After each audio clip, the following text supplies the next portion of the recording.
ఏదేమైనా సరే మాకు అధికారం ఇచ్చిందే రైతు రుణమాఫీ చేయడానికి. 15 ఆగస్టు లోపల 2 లక్షల రూపాయల రుణమాఫీ చేస్తామని మేము కంకణబద్ధులమై కమిట్మెంట్తో మేము మాట్లాడుతుంటే, అరే ఆయన కష్టపడుతుంది కదా, చేస్తా ఉంటుంది కదా, చేయని అనాల్సింది. అట్టెట చేస్తావు నువ్వు, భూములు అమ్ముతావా? అంటే ఎవరికి మద్దతు పలుకుతున్నాడు ఈటెల రాజేందరు? అంటే చేయొద్దా, రైతులకు రుణమాఫీ చేయొద్దా? భూములు మీరే అమ్ముకుంటారా, మీరే గుంజుకుంటారా, మీరే ఆక్రమించుకుంటారా? దేవుడి భూములు ఆక్రమించుకున్నావా నీ మీద ఆయన అన్నాడు. ఇప్పటివరకు చర్యలు తీసుకోలే. కేసీఆర్ ధరణితోని 1000 ఎకరాలు ఆక్రమించుకున్నాడని రాజేందర్ అన్నాడు. ఆయన దాని మీద ఏం జోలు చెప్తలేడు, ఢిల్లీకి ఫిర్యాదు చేస్తలేడు.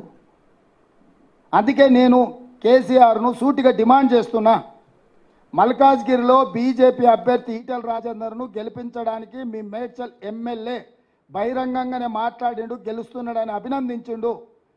తక్షణమే మీ మేడ్చల్ ఎమ్మెల్యే మీద చర్యలు తీసుకోండి. బీజేపీతో మీకు చీకటి ఒప్పందం లేకపోతే తెలంగాణ సమాజానికి నేను విజ్ఞప్తి చేస్తున్నా, వాళ్ళ ఒప్పందం బయటపడ్డది. అమాయకంగానో అత్యుత్సాహంగానో మేడ్చల్ ఎమ్మెల్యే ఉన్నది ఉన్నట్టు చెప్పిండు, కుండ వలగొట్టిండు. ఇక కేసీఆర్ కేటీఆర్ గుండు వలగొట్టుడే మిగిలింది తెలంగాణ సమాజంలో. ఇంత స్పష్టంగా ఎన్నికలు దగ్గరకు వస్తుంటే మీ ఎమ్మెల్యే బీజేపీ అభ్యర్థిని నువ్వు గెలుస్తున్నావు అని అభినందించి అల్లై బల్లై చేసుకుంటే, షోకాజ్ నోటీస్ కూడా ఇవ్వకుండా, కనీసం వివరణ కూడా అడగకుండా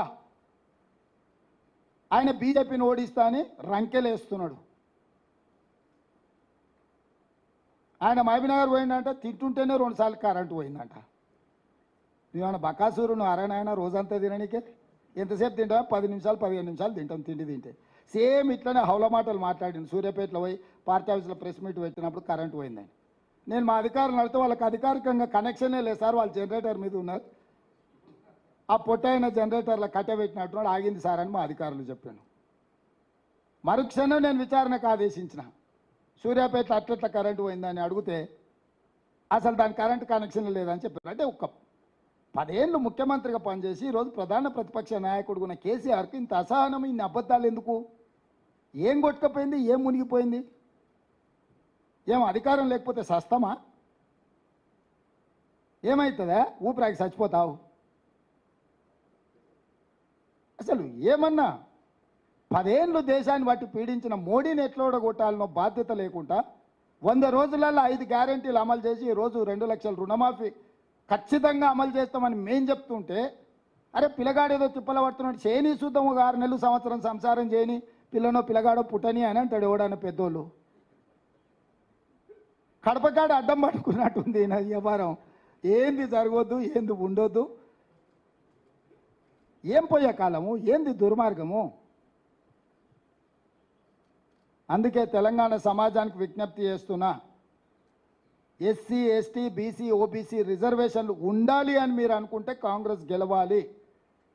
ఎస్సీ ఎస్టీ బీసీ ఓబీసీ రిజర్వేషన్లు రద్దు కావాలి అనుకుంటే బీజేపీకి ఓటు వేయాలి.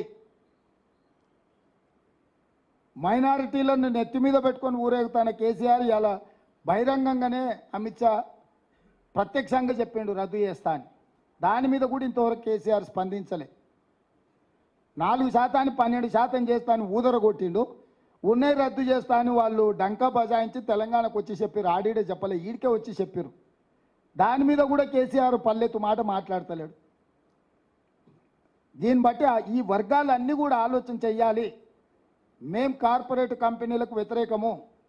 అదానీ అంబానీలు ఈ దేశాన్ని దోచుకోవడం, ఈ దేశం యొక్క ప్రభుత్వాల మీద ప్రభావితం చేసి లక్షల కోట్ల 60 లక్షల కోట్ల రూపాయల ఆస్తులు మేము జమ చేస్తే నరేంద్ర మోడీ అమిత్ షా వాటిని 6 లక్షల కోట్లకు తెగనమ్ముకున్నారు.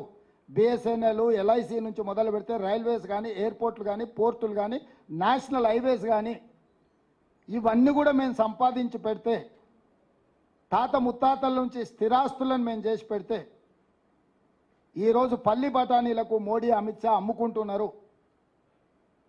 అందుకే ఈ విధానాలను కూడా మేము వ్యతిరేకిస్తున్నాం. ఈ ఎన్నికల్లో తెలంగాణలో లెక్క పక్కా 14 సీట్లు నెగ్గాలి అనే విధానంతో ప్రజలు నిర్ణయం తీసుకోవాలి. మేము స్పష్టంగా ప్రజలకు విజ్ఞప్తి చేస్తున్నాం. మళ్ళొక్కసారి ఎస్సీ ఎస్టీ బీసీ ఓబీసీ రిజర్వేషన్లు రద్దవ్వాలి అని అంటే బీజేపీకి ఓటేయండి.